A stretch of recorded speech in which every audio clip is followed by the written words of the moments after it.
तो सबसे पहले खबर सुप्रीम कोर्ट से। कोटा के भीतर कोटा को अब सुप्रीम कोर्ट की मंजूरी मिल गई है। अब एससी एसटी के आरक्षण में बन सकेगी सब कैटेगरी। ये बड़ी खबर है। फिलहाल सुप्रीम कोर्ट से अब एससी एसटी के आरक्षण में सब कैटेगरीज बन सकेंगी। अब उप वर्गीकरण हो सकेगा। कोटा के भीतर कोटा को सुप्रीम कोर्ट की मंजूरी मिल गई है और 2004 के संविधान पीठ के फैसले को पलटते हुए सुप्रीम कोर्ट की 7 जजों की संविधान पीठ का यह फैसला आया है। 6-1 के मुकाबले 6 जजों का यह फैसला है। पीठ ने कहा कि एससी एसटी में उपवर्ग बन सकते हैं, यानी कि सब क्लासेस बन सकते हैं। 7 जजों की संविधान पीठ ने 1 के मुकाबले 6 के बहुमत से यह फैसला दिया है।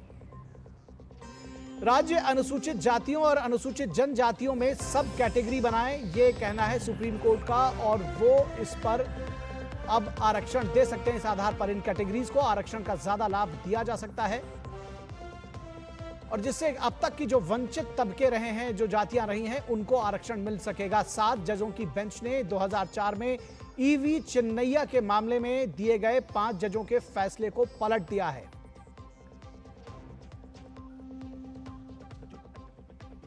2004 में दिए गए फैसले में सुप्रीम कोर्ट ने कहा था कि एससी एसटी सब कैटेगरी नहीं बनाई जा सकती।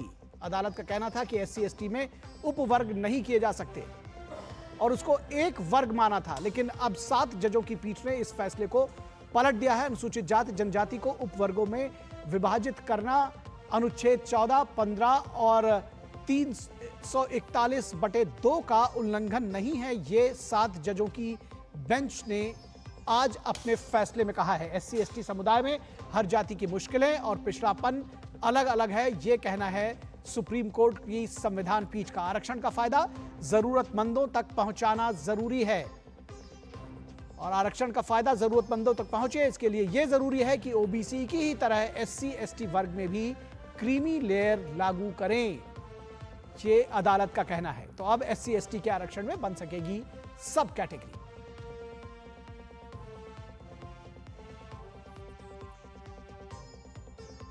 और इस पूरी खबर पर बातचीत करने के लिए हमारे साथ हमारे संवाददाता विकास सारथी इस वक्त जुड़े हुए हैं। सुप्रीम कोर्ट में उन्होंने इस खबर को कवर किया है। विकास, कैसे समझाएंगे इस मामले को, हमारे दर्शकों तक कैसे समझे, और ईवी चिन्नैया का क्या मामला था जिसको आज अदालत ने एक तरह से पलट दिया?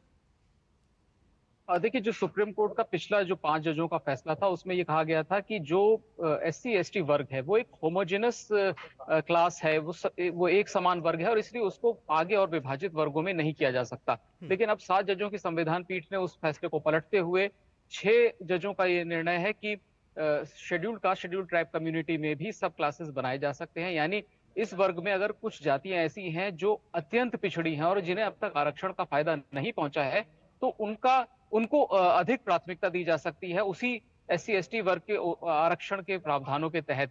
लेकिन कोर्ट ने यह भी कहा है कि इसके लिए राज्य सरकारों को उचित आंकड़े देने होंगे, यानी कि प्रॉपर स्टडी करनी होगी ये सुनिश्चित करने के लिए कि कौन सी जातियां ऐसी हैं जो आरक्षण के बावजूद अब तक उसका फायदा नहीं ले सकी हैं और कौन सी ऐसी जातियां हैं जिनको आरक्षण का फायदा मिल चुका है। तो इसी आधार पर कुछ वर्गों को ज्यादा आरक्षण दिया जाए, उसी श्रेणी में ये एक बड़ा प्रावधान यहाँ पर किया गया है। इसके अलावा निखिल, ये तो इस फैसले से जुड़ी बातें थी, लेकिन 4 जजों ने, इस 7 में से 4 जजों ने ये भी टिप्पणियां की हैं कि अब वक्त आ गया है कि एससी एसटी वर्ग में भी क्रीमी लेयर के प्रावधान को लागू किया जाए। तभी ये सुनिश्चित हो पाएगा कि जिन लोगों को इसका फायदा मिल चुका है और जो अच्छी नौकरियों में, अच्छे स्थानों पर उस लाभ से पहुंच चुके हैं, उनके आने वाली पीढ़ी को इसका फायदा ना मिले और उन लोगों को मिले जो गांव और पिछड़े इलाकों में रहते हैं और अब तक आरक्षण का फायदा नहीं ले पाए हैं। तो एक महत्वपूर्ण ऑब्जर्वेशन, एक महत्वपूर्ण टिप्पणी है। हालांकि जजमेंट जो था आज का, वो स्पष्ट रूप से केवल इसी विषय पर है कि एससी एसटी के भीतर भी सब कैटेगरीज उपवर्ग बनाए जा सकते हैं और 6 जजों ने इस पर अपनी राय दी है। जस्टिस बेला त्रिवेदी ने हालांकि ये कहा कि ये जो निर्णय होता है, क्योंकि प्रेसिडेंशियल ऑर्डर से ये लिस्ट जारी होती है एससी एसटी कम्युनिटी में कौन सी जातियां होंगी और ये संसद का एक तरीके से एक अधिकार है, तो उसमें किसी भी तरह की छेड़छाड़ या उसमें प्राथमिकता देने का काम राज्यों को नहीं दिया जा सकता। राज्यों के पास वो शक्ति नहीं है।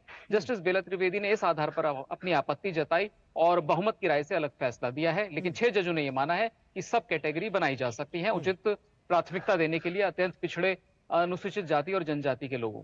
जी, तो ये समझा जाए कि जो जिस तरह से ओबीसी में क्रीमी लेयर की बात थी, उसी तरह से एससी एसटी वर्ग में भी क्रीमी लेयर की बात होगी और खासतौर पर इसमें वो लोग, वो वर्ग जो अब तक वंचित रहे हैं कहीं ना कहीं आरक्षण से, उनको लाभ मिल सकेगा इस फैसले के बाद, ऐसा समझा जाए इसको?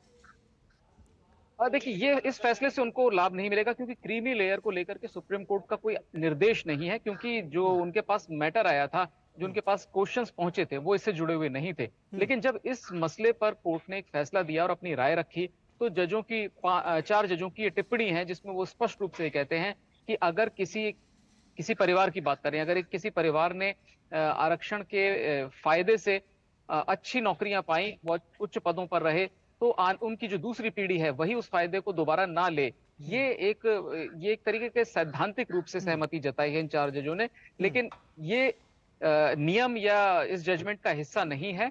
जी, लेकिन ये जरूर है कि आने वाले दिनों में इन टिप्पणियों के चलते एक नई बहस शुरू होगी और आप देख सकते हैं कि हो सकता है कि इसके बाद सुप्रीम कोर्ट में याचिकाएं भी आएं और ये कहा हम्म, जाए कि या तो सरकार इसको लेकर के कोई कार्रवाई करे या सुप्रीम कोर्ट ही इस मामले में आगे किसी तरह कोई नई एक सुनवाई शुरू करे। ये हम्म, अभी जो है ये सैद्धांतिक रूप से इन इस विषय पर जजों ने अपनी राय रखी है, लेकिन जो मुख्य फैसला है वो सीधे सीधे एससी एसटी जो वर्ग है उसमें कुछ जाति विशेष जो हैं उनको उचित प्रतिनिधित्व देने को लेकर के लेने से जुड़ा हुआ है। और ये एक्सरसाइज राज्यों के ऊपर है कि वो किन जातियों को मानते हैं कि वो उनके इलाके में अत्यंत पिछड़ी हैं और उसको लेकर के उनके पास क्या आंकड़े हैं, क्या स्टडी है, उसके आधार पर वो उन खास जातियों को कोटा के भीतर कोटा दे सकते हैं। यानी कि अब राज्य सरकारों को इस पर आगे कार्रवाई करनी है। एक बात और समझना चाहेंगे, ईवी चिन्नैया का क्या मामला था? 2004 में जो जजमेंट आया था वो क्या कहता था, जिसमें अब परिवर्तन किया है 2024 में आज के फैसले में?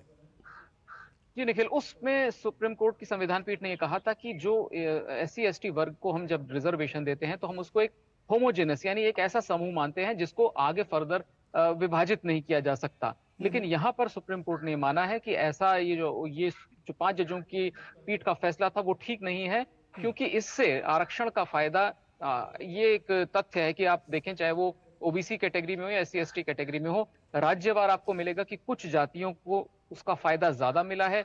वो आप ये कह सकते हैं कि इस अधिकार को लेकर ज्यादा सजग थी तो उनको ज्यादा फायदा मिल गया। लेकिन कुछ ऐसी जातियां हैं जिनके पास ना सूचना है ना जानकारी है और वो अब तक मुख्य धारा से कटे हुए हैं। इसीलिए सुप्रीम कोर्ट ने माना है कि एक होमोजेनस हम इसको समूह नहीं मान सकते, एक हेट्रोजेनस समूह है जिसमें सब लोग एक बराबर नहीं है। तो इस अनुसूचित जाति जनजाति वर्ग में भी सब एक समान नहीं है। जी, कुछ जातियां अत्यंत पिछड़ी हो सकती हैं, हम्म, कुछ जातियां ऐसी हो सकती हैं जिनको कुछ क्षेत्र विशेष में लाभ मिल चुका है इस आरक्षण का।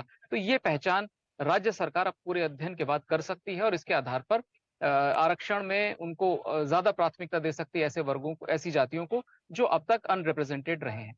जी, निश्चित तौर पर तो जो अब तक अनरिप्रेजेंटेड रही हैं जैसे आप कह रहे हैं और जिनको अभी तक लाभ नहीं मिला है, उनके लिए ज़रूर एक आशा की किरण है ये फैसला। और आपने कहा कि जैसे अभी इसमें और डिबेट होंगी, आपने ये भी उम्मीद जताई कि अभी इसमें और याचिकाएं भी सुप्रीम कोर्ट में आएगी, तो आने वाले वक्त में ये जो बहस है वो शायद और लंबी हो और तेज़ हो। फिलहाल बहुत शुक्रिया इस तमाम बातचीत और जानकारी के लिए विकास सारथी।